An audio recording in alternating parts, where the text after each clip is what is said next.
जय हिंद एवरीवन। आज की क्लास में हम जानेंगे सेवन सिस्टर्स के बारे में। सेवन सिस्टर्स हम किन्हें कहते हैं?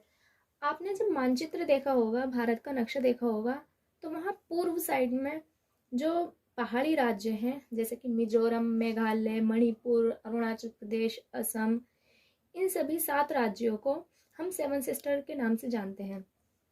इन्हें 7 राज्यों को ही हम सेवन सिस्टर क्यों कहते हैं?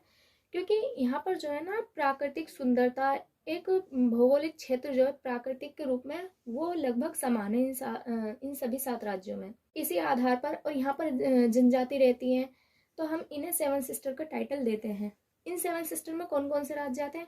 अरुणाचल प्रदेश, असम, नागालैंड, मणिपुर, मिजोरम, त्रिपुरा और मेघालय। ये 7 राज्य सेवन सिस्टर में आते हैं। ये जो 7 राज्य हैं पूरे भारत का 3.7% भाग अपने अंदर कवर करते हैं क्षेत्रीय रूप में। ये चिकन नेक द्वारा भारत से जुड़ते हैं। जब मैंने आपको पश्चिम बंगाल बताया था, तो मैंने बताया था कि पश्चिम बंगाल में एक जो पतला रास्ता जाता है उसे हम चिकन नेक बोलते हैं, जो कि लगभग केवल 17 किलोमीटर है। उसकी जो चौड़ाई है 17 किलोमीटर है। 1962 में आप जानते हैं हमारा चीन से युद्ध हुआ था और चीन ने हमारे अरुणाचल प्रदेश के तवांग हिस्से पर कब्जा कर लिया था। और चीन जो चाहता है वो ये चाहता है कि ये जो अरुणाचल प्रदेश है उस पर ये कम्प्लीटली कब्जा कर ले। ये जो चिकन नेक का पतला रास्ता है यही हमें इन राज्यों से जोड़ता है। तो समझ में आ रहा है चिकन नेक की पतला रास्ता जो है कितना इम्पोर्टेंट है। एक इम्पोर्टेंट चीज आप यहाँ से ये याद रखोगे कि सेवन सिस्टर में जो है सिक्किम शामिल नहीं होता। क्वेश्चन आपको दे देगा कि निम्नलिखित में से कौन सा है जो सेवन सिस्टर में शामिल नहीं होता है। ऑप्शन में दे देगा असम, नागालैंड, मणिपुर एंड सिक्किम। तो आप सिक्किम पर राइट लगा दोगे। सेवन सिस्टर में हम सबसे पहले राज्य अरुणाचल प्रदेश को कवर करें। अरुणाचल प्रदेश का जो है पुराना नाम क्या था? पुराना नाम इसे हम नेफा कहा करते थे। नेफा नेफा आपने जब 11th-12th की पॉलिटी पढ़ी होगी तो उसमें आपने ज़रूर पढ़ा होगा नेफा के बारे में। तो नेफा क्या है? नॉर्थ ईस्ट फ्रंटियर एजेंसी, ये इसका पुराना नाम था, लेकिन हम इसे अरुणाचल प्रदेश कहते हैं। अरुणाचल प्रदेश का जो एक तवांग क्षेत्र था जो कि अब भी है, हमारा है। 1962 का जब चीन से युद्ध हुआ था हमारा, तो चीन ने इस तवांग पर कब्जा कर लिया था। जैसे कि मैंने कहा कि चीन जो है अरुणाचल प्रदेश पर कब्जा करना चाहता है।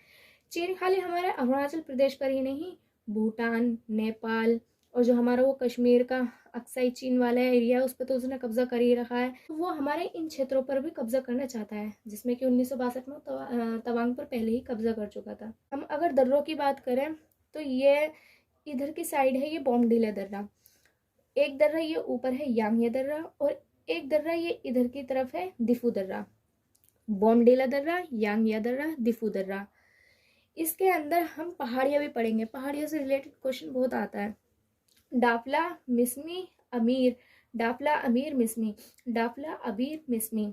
अबीर मिसमी पहाड़ियाँ जो हैं, जो ये है अबीर और मिसमी, ये चाय के लिए प्रसिद्ध है। मतलब यहाँ पर चाय का उत्पादन होता है। जैसे कि आप जानते हैं असम में तो चाय का उत्पादन होता ही है, वहाँ पर चाय की खेती होती है।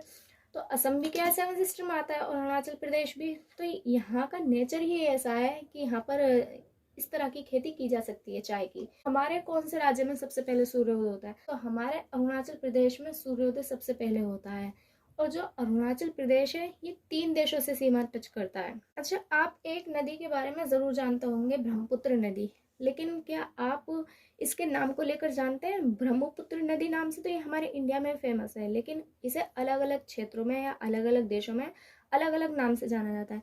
जैसे कि ये नदी निकलती है तिब्बत के मानसरोवर झील से। जो ब्रह्मपुत्र नदी है तिब्बत के मानसरोवर झील से निकलती है। जब ये चीन में एंटर करती है तो इसे नाम दिया जाता है सांगपो, सांगपो नदी या फिर सांगयो। कोई इसे सांगयो बोलता है, कोई सांगपो। तो चीन में इसका नाम सांगयो हो जाता है। अरुणाचल प्रदेश में जब ये एंटर करती है तो हम इसे दिहांग नदी बोलते हैं। क्या बोलते हैं? दिहांग नदी। ये दिहांग नदी वही है ब्रह्मपुत्र नदी। आपको याद रखना है, अरुणाचल प्रदेश से जब ये ब्रह्मपुत्र नदी गुजरती है तो इसे किस नाम से जाना जाता है? तो दिहांग नदी। जब ये असम में आती है तब कहा जाता है इसे ब्रह्मपुत्र नदी। जब ये असम में एंटर करती है तो इसका नाम ब्रह्मपुत्र हो जाता है। ये है एक ही नदी, बस नाम अलग अलग चल रहे हैं अलग अलग क्षेत्रों में। और जब ये बांग्लादेश में चली जाती है, गिर जाती है, तब इसे कहा जाता है जमुना नदी। तो अरुणाचल प्रदेश के बारे में इतना ही था। हम अरुणाचल प्रदेश का बेसिक क्लियर कर चुके हैं। वीडियो में हम इसे कवर भी कर चुके हैं। आज की क्लास में इतना ही।